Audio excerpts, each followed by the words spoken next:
Sawadee Ka. So all sports require some gear. Muay Thai is no exception here. So let me go over some of the gear that you're going to need to start your Muay Thai journey. Very first piece, you need a uniform. School shirt, all right? You can get those from me.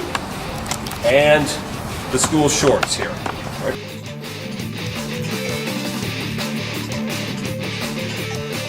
Important. Good leather constructed shin guards. You need to have shin guards that will cover your entire shin all the way up to your knee and a little bit of your instep.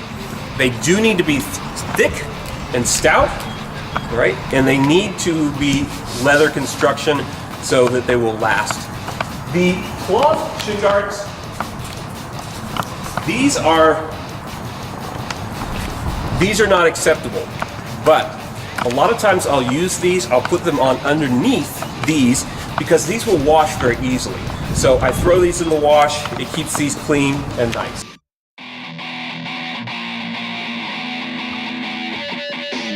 Very particular about these, so I usually supply them and require students to buy them from me directly because I like Windy brand. I like all leather construction, and again, you need to be able to make a full fist with your bag gloves.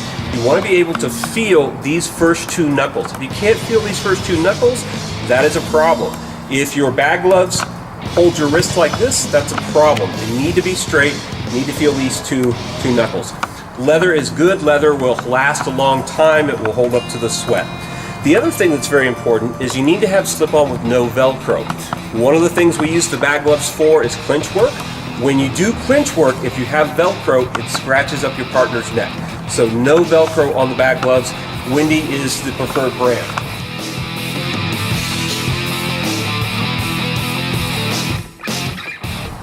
Boxing gloves and hand wraps.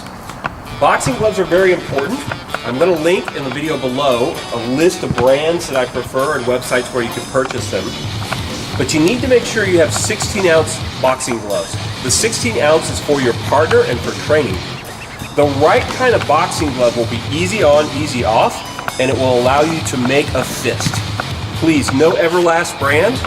That's a brand, one of the cheap brands that will kind of pad over, all the padding sinks over, and pretty soon you have blank spots in the glove. It can be dangerous. So there's a difference between price and value. Don't go for the cheapest gear, go for the best gear.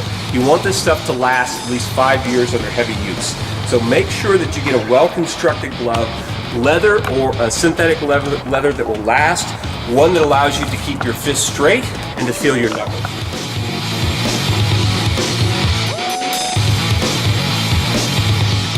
Hand wraps. Now the hand wraps are very important because they keep your gloves from stinking. You can wash the hand wraps. See the video on how to wrap your hands for a quick tutorial. But this is important. This is optional, but a really good piece of gear. These are called glove dogs, and they fit in your gloves and keep your gloves dry. It's real easy for your gloves and your gear to start stinking. So it's also easy to make this. Take a couple old socks and get some cedar lining, like for a hamster cage, and bingo.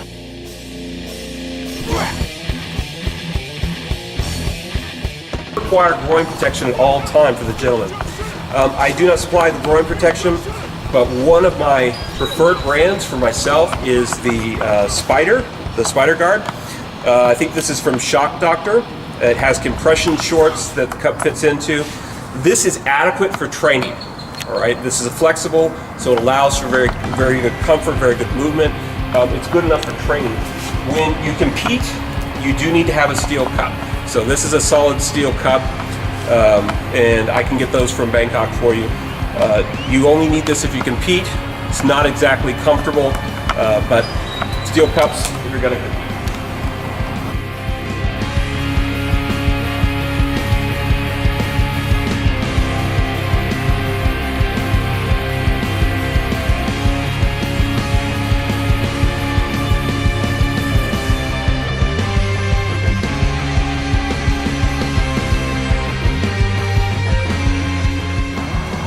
You will need a good sparring helmet. I'm really particular about these two. This one's not so good because of the buckle. I don't like the buckle there.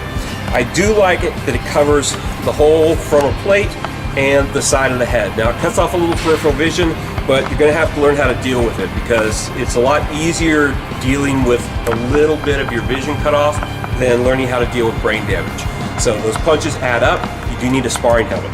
You will also need a mouthpiece. The mouthpiece, I prefer Shock Doctor as well.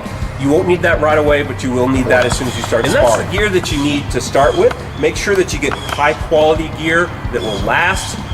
Cheap gear is dangerous, and cheap gear is more expensive in the long run because you'll end up buying it more. So what do you got?